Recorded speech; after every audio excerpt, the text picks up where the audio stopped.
Welcome everyone. प्यारे बच्चों, आज हम डिस्कस करेंगे मिथाइल ऑरेंज के बारे में। मिथाइल ऑरेंज जैसे कि नाम से भी पता चल रहा है कि एक ऑरेंज कलर की डाई है। बेसिकली लैब में अगर इसका सैंपल देखें तो वो सॉलिड फॉर्म में या फिर एक डिसॉल्व्ड सॉल्यूशन के फॉर्म में मिल जाता है।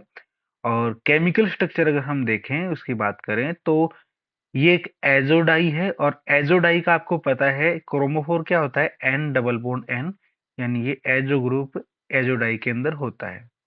इस एजो ग्रुप के एक साइड यहाँ पे फिनाइल रिंग, एक यहाँ पे फिनाइल बेंजीन रिंग आप कह सकते हो इसे, और यहाँ पे नाइट्रोजन मिथाइल, और यहाँ मिथाइल।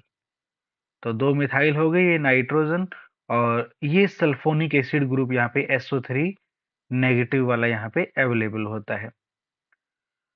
अब क्योंकि सल्फोनिक एसिड ग्रुप इसके अंदर है तो ये एक एसिडिक डाई बनती है, तो हम इसको एक एसिडिक डाई बोल सकते हैं। दूसरी बात कि इस डाई का उपयोग ऊन को रंगने के लिए और रेशम को रंगने के लिए किया जा सकता है। करते नहीं है, पहले करते थे जब 1885 में जब इसको पहली बार बनाया गया, सिंथेसाइज किया गया। एक अच्छा ऑरेंज कलर है तो ठीक है भाई, इसको यूज करते हैं अलग अलग चीजों को रंगने के लिए, तो करते भी थे। लेकिन आज के टाइम पे इसका इतना ज्यादा यूज फैब्रिक के लिए नहीं है, तो इनको रंगने के लिए कर सकते हैं। दूसरी चीज क्या है कि इनका जो रंग है वो धूप में छोड़ने पर या फिर धोने पर फीका पड़ जाता है। जैसे आप यहाँ पे देख रहे होगे, इस कोट के ऊपर जो कलर है वो काफी फेड हो चुका है। इस तरीके से कलर की फेडिंग हो जाती है। तो मिथाइल ऑरेंज डाई तो है, लेकिन कपड़े जैसी चीजों को रंगने के लिए ज्यादातर यूज नहीं किया जाता। हाँ, जो सजावट के आइटम्स हैं उनको रंगने के लिए आज भी इसका यूज कर लिया जाता है। अगर इसके गुणों की बात करें तो ये ऑरेंज कलर का सॉलिड है और पानी में बहुत अच्छे से घुल जाता है। जैसे इस बोतल में आप देख रहे होंगे, एक ऑरेंज कलर जो है, ऑरेंज जो डाई है मिथाइल ऑरेंज, वो डिजोल्व हो रही है पानी के अंदर। और इसकी जो पीएच रेंज है वो है 3.1 टू 4.4, यानी 3.1 से 4.4 तक जो इसकी पीएच की रेंज है, जहां पे ये अच्छे से डिस्टिंग्विश कर पाता है कि हाँ ये एसिडिक है या बेसिक है, यानी इतनी पीएच हो गई है, उसको डिस्टिंग्विश कर सकता है। इससे पहले कि हम इसके अलग अलग रंगों के बारे में बात करें कि ऐसे कैसे कैसे रंग देता है, हम पहले पीएच स्केल को जान लेते हैं कि पीएच स्केल क्या होती है। देखो, जो नीचे एक 0 से लेके 14 तक की स्केल बनाई है, इसी को हम क्या कहते हैं, पीएच स्केल कहते हैं। पीएच स्केल एक्चुअली में क्या है, किसी भी सॉल्यूशन के अंदर कितना एसिडिक यानी अम्लीयता या बेसिक एल्केलिनिटी है, उसको दर्शाने का एक तरीका है। जैसे रिक्टर स्केल पे हम भूकंप की तीव्रता नापते हैं, वैसे ही पीएच स्केल के हिसाब से हम क्या, एसिड है, बेस है, न्यूट्रल है, वो उस चीज को मापते हैं। अगर अम्लीयता ज्यादा है तो उसकी जो पीएच की वैल्यू है वो 0 से 7 के बीच में रहेगी। और अगर अक्षारीयता ज्यादा है, बेस ज्यादा है, तो वो 7 से 14 के बीच में रहेगी। 7 जो है वो न्यूट्रल है, जो साफ पानी होता है ना, उसका जो पीएच है वो भी 7 होती है। तो 7 क्या है, न्यूट्रल। न्यूट्रल से अम्लीय भी हो सकता है और अक्षारीय भी हो सकता है, कोई सॉल्यूशन, कोई भी विलेन आपका। तो किसी विलेन के अंदर कितनी अम्लता ज्यादा है या फिर अक्षारीयता ज्यादा है, वो पता लग जाएगी। अगर ये पता लग जाए कि उसका पीएच की मान कितना है, 1 है, 0 है, 2 है, 3 है, तो वो अम्ल है। 11 है, 12 है, 13 है, 14 है, तो वो क्षार है। 7 है, 6 के ऊपर है, 8 से कम है, तो वो क्या है, न्यूट्रल के आसपास है। अब होता क्या है कि अगर अम्लीय विलयन है, उसमें ये मिथाइल ऑरेंज डाल दिया जाए, ऑरेंज कलर वाला जो सॉल्यूशन है वो डाल दिया जाए, तो वो ज्यादा लाल रंग या गुलाबी रंग शो करेगा। कब करेगा, जब हम इस मिथाइल ऑरेंज को अम्लों के अंदर डालेंगे जिसकी पीएच कम है, तो ये लाल या गुलाबी रंग का सॉल्यूशन बना देगा।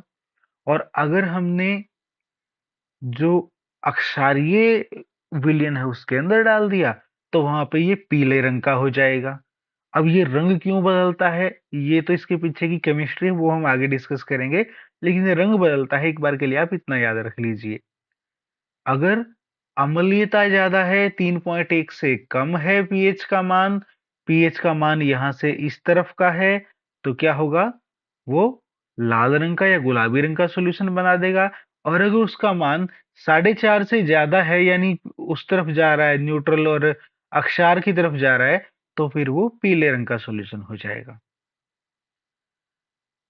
इसके प्रयोग कहाँ पे है, सबसे जो मेन इसका प्रयोग है वो अम्ल अक्षार के अनुमापन में किया जाता है आज के समय में, यानी कि एसिड बेस की टाइट्रेशन में किया जाता है। जैसे यहाँ पे एसिड के अंदर दिखा रखा है ना कि इसका जो कलर है वो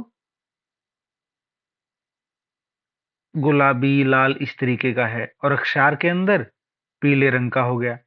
अभी होता क्यों है, एक बार ये देख लेते हैं कि जो हमने स्ट्रक्चर देखी थी अभी पीछे मिथाइल ऑरेंज की, उसके अंदर क्या था, एन डबल बॉन्ड एन था।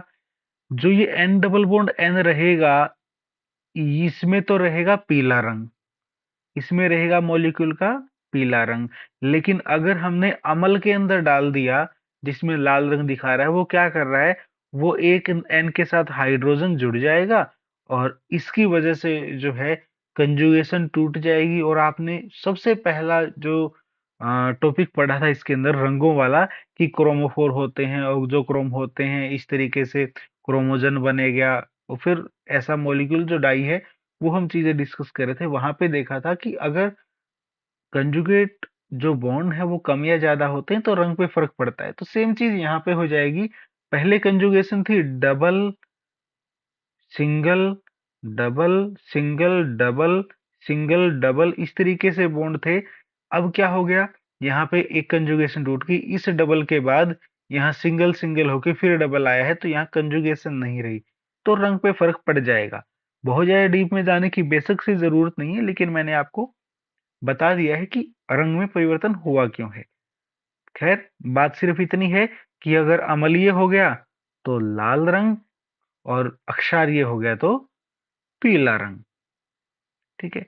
दूसरा है अभिकर्मक के तौर पे, यानी कि जब कोई अभिक्रिया करवानी है, कोई इसके आसपास कोई और डाई बनानी है इससे मिलती जुलती, तो उसके तौर पे भी इसको यूज कर लेते हैं कि ये ले लिया, इसमें थोड़ा सा बदलाव करके दूसरी डाई बना ली। रंजक के तौर पे, जैसे कि मैं पहले भी बात कर रहा था कि स्टार्टिंग में जब इसकी डिस्कवरी हुई तो काफी सालों तक इसको कपड़ों पे भी यूज किया गया। लेकिन दो कारण थे जिसकी वजह से इसका प्रयोग आज के टाइम पे कपड़ों में नहीं करते, कि एक तो इसकी वजह से इरिटेशन हो जाती है कई बार, जैसे स्किन की एलर्जी कह सकते हो आप जिसे, तो वो ईचिंग वाली प्रॉब्लम हो जाएगी, स्किन पे इरिटेशन हो जाए।